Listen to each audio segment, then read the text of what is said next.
Salut tout le monde. Aujourd'hui, nous allons faire une petite activité sur comment identifier la fonction COD, c'est-à-dire complément d'objet direct. Et avant, permettez-moi de vous souhaiter la bienvenue dans votre chaîne Apprenons ensemble. Pour les personnes qui viennent de découvrir notre chaîne, merci de vous abonner, d'activer les notifications pour ne manquer aucune de nos futures vidéos. Vous êtes prêts? Allons-y. Donc, nous allons essayer de définir ce que c'est qu'un COD, un complément d'objet direct, et comment le trouve-t-on. Pour reconnaître un COD, tu peux poser la question verbe plus qui ou quoi. Exemple, elle a fait des progrès. Elle a fait quoi? Des progrès. Donc, progrès, c'est le COD. Le COD est le plus souvent un nom ou un groupe nominal, mais il peut être aussi un pronom ou un infinitif. Nous allons prendre des exemples pour mieux comprendre. Le renard voit le fromage. Le renard voit quoi? Il voit le fromage. Ici, le fromage est un groupe nominal COD.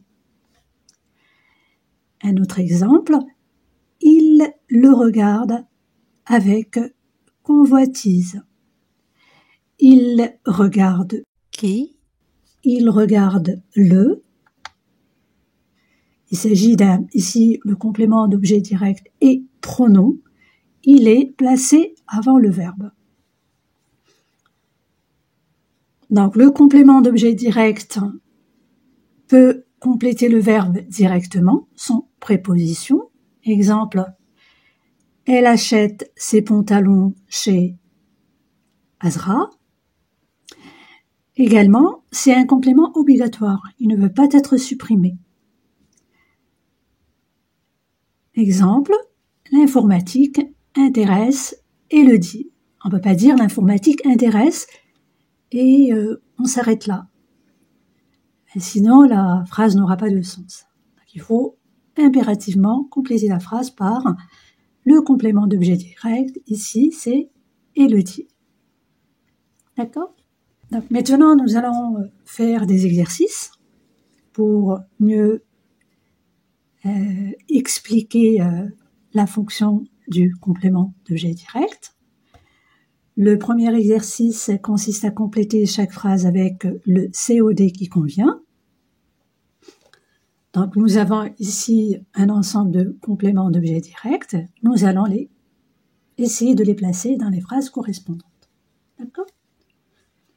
Donc, commençons par la première phrase. Le renard trompe des pointillés. Selon vous, le renard trompe qui ou quoi?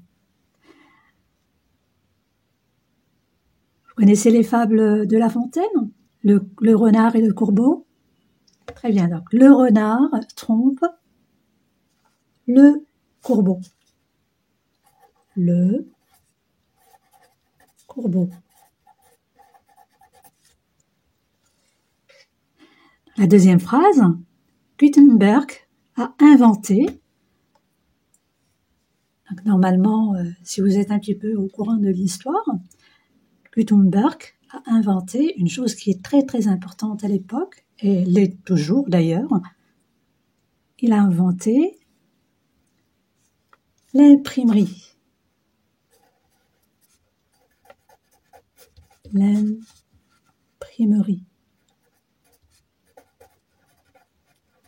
Ce qu'on appelle en arabe atibara.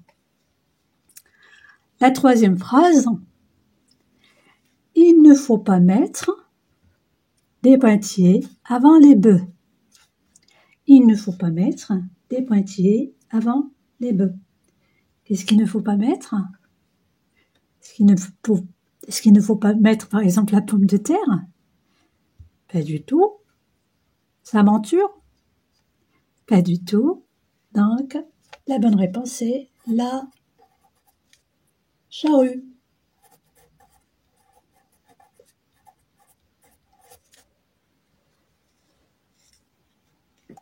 La quatrième phrase, Parmentier introduisit en France. Parmentier introduisit en France. Parmentier, c'est une personne qui a, à l'époque de la famine, il a introduit un légume. Ce légume, c'était la pomme de terre.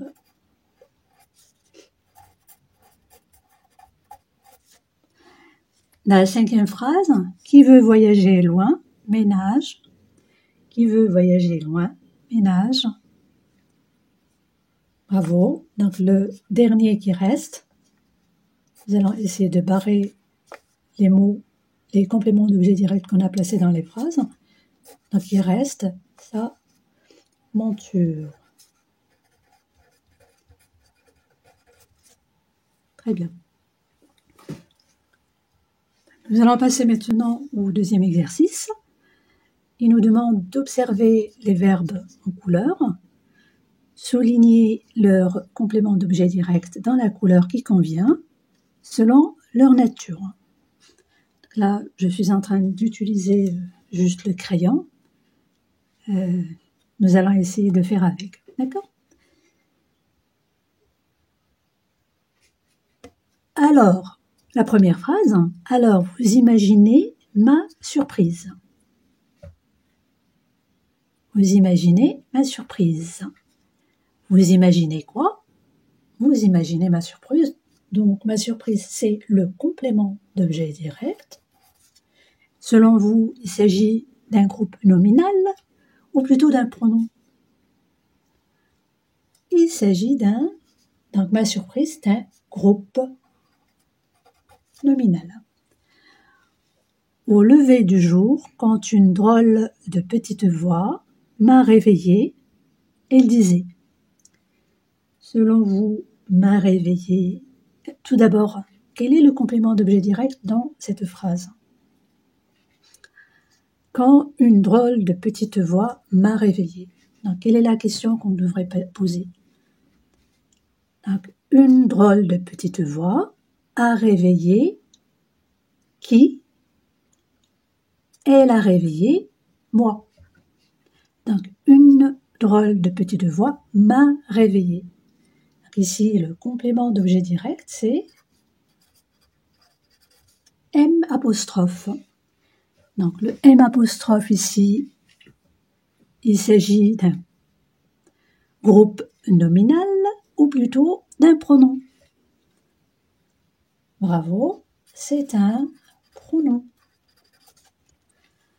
En passant à la phrase suivante, s'il vous plaît, dessine-moi un mouton. S'il te plaît, dessine-moi un mouton. Où est le complément d'objet direct dans cette phrase? On pose toujours la même question. Le verbe plus quoi? Donc, s'il vous plaît, dessine-moi quoi? S'il vous plaît, dessine-moi un mouton. Donc, le complément d'objet direct ici, c'est un mouton. Et selon vous, c'est un pronom. C'est un pronom ou plutôt un groupe nominal. Donc, il s'agit, bravo, d'un groupe nominal. Donc, passant à la avant-dernière phrase, j'ai bien frotté mes yeux. J'ai bien frotté mes yeux. Donc ici, le verbe c'est frotter à la troisième personne, à la première personne du singulier au passé composé. J'ai frotté. La question donc serait j'ai frotté quoi? J'ai frotté mes yeux. Donc mes yeux c'est le bravo, le complément d'objet direct. Et mes yeux selon vous c'est un pronom ou plutôt un groupe nominal?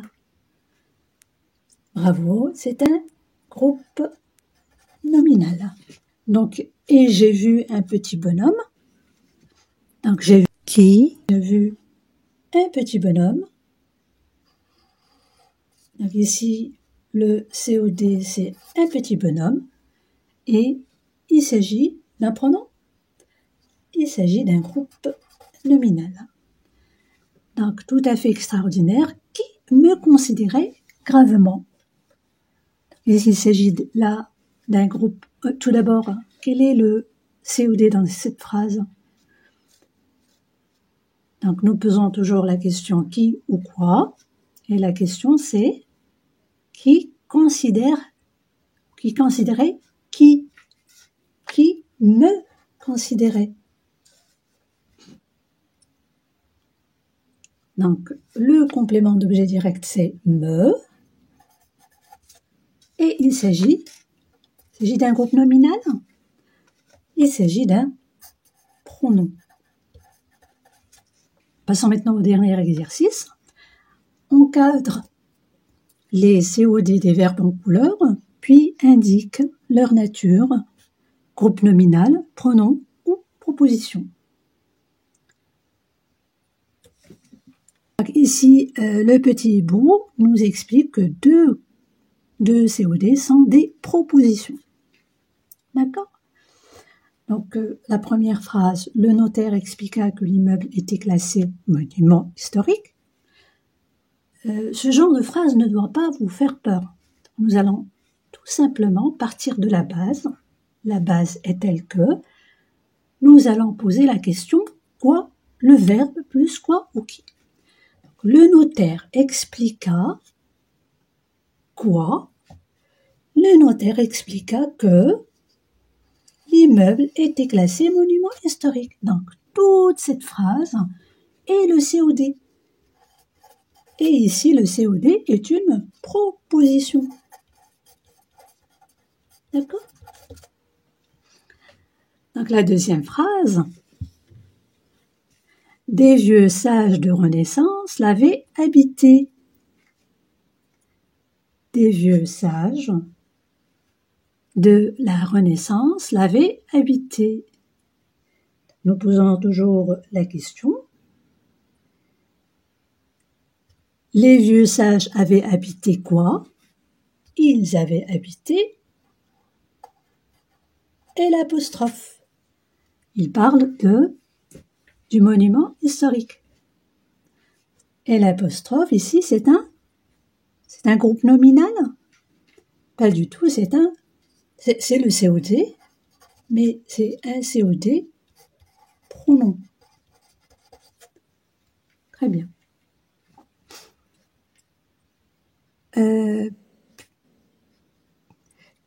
Il ne se rappelait plus qui, lorsque le notaire eut enfin trouvé la porte. Donc nous posons toujours la question, le notaire a trouvé quoi? Il a trouvé la porte. Ici, c'est un COD, groupe nominal. L'U ouverte, il a ouvert quoi? Et l'apostrophe. Il a ouvert la porte et l'apostrophe. Donc ici, c'est un COD pronom. Et U appuyé, cette fois avec succès, sur l'interrupteur électrique. La dernière phrase, il vit que son client avait une mine décomposée. Il vit, c'est le verbe voir au passé simple. Il vit que, il vit quoi? Donc, toute cette partie est considérée comme COD. Donc, il s'agit d'une. Et s'il s'agit d'un pronom? Pas du tout. Et s'il s'agit d'un groupe nominal? Pas du tout. Il ne peut s'agir que d'une proposition. Cette vidéo a pris fin. Si vous l'avez appréciée, merci de la liker, de la partager. Et si vous avez des remarques, vous pouvez toujours me les noter dans les commentaires. À une prochaine vidéo. À très bientôt.